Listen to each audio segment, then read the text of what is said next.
Welcome, everyone. Today we're going to tackle something that trips up even the most conscientious pet owners. That little panel on every bag and can of food called the guaranteed analysis.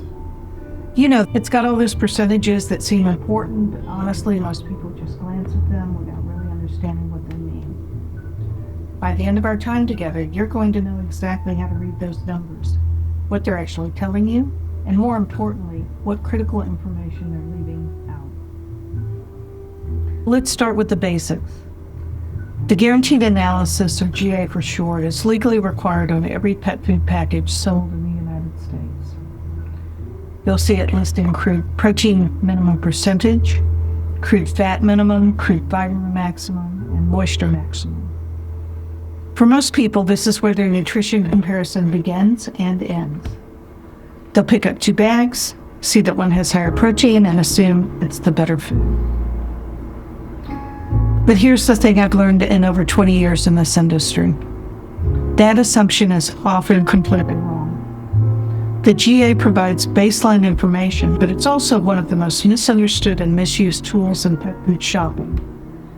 People are making major decisions about their pet's nutrition based solely on these numbers without realizing how much they're missing. Let's dig into what these numbers actually tell you, and just as importantly, what they don't. Every pet food must list those 4 basics we just mentioned: crude protein, crude fat, crude fiber, and moisture. That's non-negotiable. But manufacturers can also choose to list additional nutrients, and they're required to do so if they make certain claims. For example, if they're marketing omega fatty acids as a health benefit, they have to list the omega-3 and omega-6 amounts. If it's a canned food, they typically see ash listed. For cat food specifically, taurine must be included because it's absolutely essential for their heart health. And if a food emphasizes any specific vitamins or minerals on the package or in the marketing, those have to show up in the AG too. What's interesting here is what's optional versus what's required.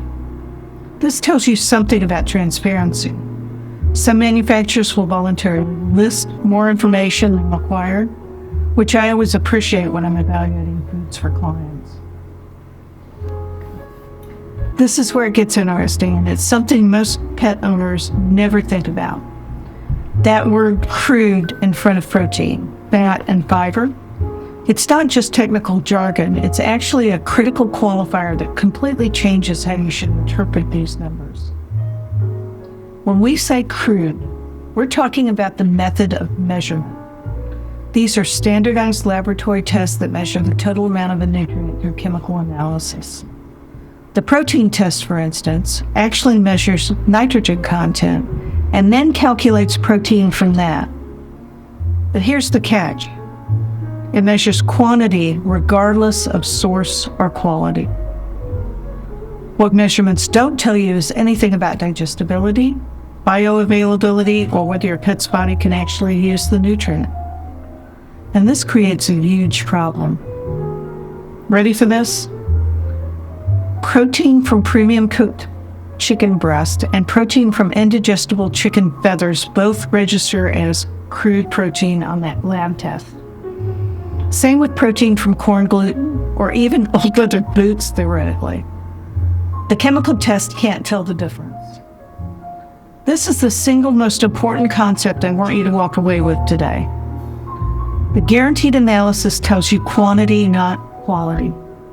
2 foods with identical GA numbers can have vastly different nutritional value for your pet. Let's talk about one of the biggest mistakes I see pet owners make when comparing foods. Look at this chart showing a typical dry kibble versus a typical canned food. The kibble shows 26% protein, while the canned food only shows 8% protein. Based on these as-fed percentages, the kibble looks like it has over 3 times more protein, right? Wrong. This comparison is completely meaningless, and here's why. That canned food is 78% water. The kibble is only 10% moisture. The water is massively diluting all the nutrient percentages in the wet food. You absolutely cannot compare guaranteed analysis percentages directly between foods with different moisture contents. Yet this is one of the most common mistakes I see, and it leads people to make poor choices or to unnecessarily avoid great foods. To make a fair comparison, we need to remove moisture from the equation entirely, and that's what we're going to learn to do next. Here's the formula that levels the playing field. Converting to dry matter basis, or DMB. Don't worry, the math is simple. You take the nutrient percentage and divide it by 100 minus moisture percentage, then multiply by 100. This shows you what's left after all the water is removed. Let's use our example from the previous slide. For the kibble with 26% protein and 10% moisture, we calculate 26 divided by 90 times 100, which gives us 28.9% protein on a dry matter basis. For the canned food with 8% protein and 78% moisture, we calculate 8 divided by 22 times 100, which gives us 36.4% protein DMB. Surprise! The canned food actually contains significantly more protein than the kibble. You just couldn't tell from looking at the labels as the percentages. This is why I always convert to dry matter basis when I'm comparing foods for clients. It's the only way to make an apples to apples comparison. Once you've converted to dry matter basis, you need to know what you're looking for. These are general benchmarks I use for dogs, but remember, individual needs vary significantly. At the minimum standard, you're looking at 18% protein and 5% fat on a dry matter basis. This meets basic AFCO requirements, which are the regulatory minimums, but honestly, I rarely recommend foods at this level because they often don't support optimal health and longevity. Good quality foods typically fall in the range of 25 to 30% protein and 12 to 18% fat. This supports healthy muscle mass, good energy levels, and coat conditions for most dogs. This is where I find most of my clients' dogs thrive. For the premium range, you're looking at 30 to 40% or higher protein and 15 to 25% fat. This is ideal for active dogs, working breeds, performance animals, or dogs that need extra nutritional support. Some of the highest quality foods I work with fall into this category. But here's what's crucial. These are guidelines, they're not rules. A couch potato senior dog has very different needs from a young agility competitor. Cats are a completely different story, and this is where I see a lot of problems in the pet food market. Cats are obligate carnivores. Their bodies are designed to derive energy primarily from animal protein and fat, not from carbohydrates.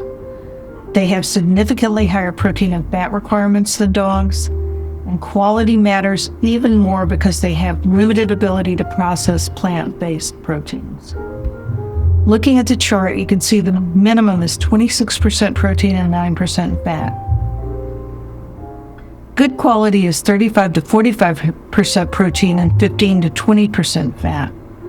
Premium range is 40 to 50% or even higher protein, with 18 to 25% fat. These are all dry matter basis numbers, of course. And here's something non-negotiable for cats: taurine. This essential amino acid should be at least 0.1% in dry food and 0.2% in wet food. Taurine deficiency causes serious, potentially fatal heart problems in cats. This is one number I never compromise on.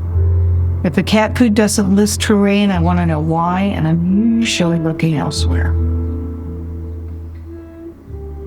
Those benchmark numbers I just gave you, they're starting points, not absolute rules. In my practice, I'm constantly adjusting recommendations based on the individual animal in front of me, and the guaranteed analysis doesn't account for any of this. Life stage makes a big difference. Puppies and kittens need significantly more protein and fat to support their rapid growth. Senior pets may need adjusted levels, particularly if they're dealing with kidney issues or reduced activity. Activity level is another major factor. A working dog, a sporting breed, or a highly active pet requires substantially more calories and protein than a pet that spends most of their day sleeping on the couch.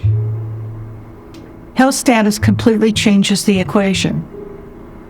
Kidney disease, food allergies, diabetes, inflammatory bowel disease, cancer, all of these conditions may require specialized nutrition that doesn't follow the general guidelines at all. And size and breed matter too. Large breed puppies need carefully balanced nutrition to prevent developmental orthopedic disease. Brachycephalic breeds have unique considerations. Toy breeds have different caloric density needs. This is why I always tell my clients, and I'm telling you now, always consult with a veterinarian or a qualified pet nutrition professional or pet health coach about your specific pet's needs, especially if they have health conditions or special requirements. The guarantee analysis is a tool, but it's not a prescription. This is the slide I want you to take a picture of and save, because this is where everything comes together. Here's the most important lesson. 2 pet foods can have absolutely identical guaranteed analysis numbers, but vastly different actual nutritional value. The GA is just one piece of the puzzle. Let's talk about protein quality first. 30% protein from whole chicken and organs is a completely different food from 30% protein sourced from corn gluten, feather meal, and low-quality byproducts. Both will show you the exact same number on guaranteed analysis, but one provides highly bioavailable amino acids your pet can actually use, and the other is largely filler. Then there's digestibility. High protein percentages mean absolutely nothing if your pet can't digest and absorb those nutrients. Quality ingredients are more bioavailable. Their nutrients are more accessible to your pet's digestive system. Bioavailability extends to vitamins and minerals too. Are they in forms the body can actually use? Synthetic vitamins versus naturally occurring nutrients could have vastly different absorption rates, but you'd never know it from the GA. Ingredient quality also doesn't show up anywhere in these numbers. Human-grade ingredients versus feed-grade. Fresh ingredients versus rendered meals. Whole foods versus highly processed components.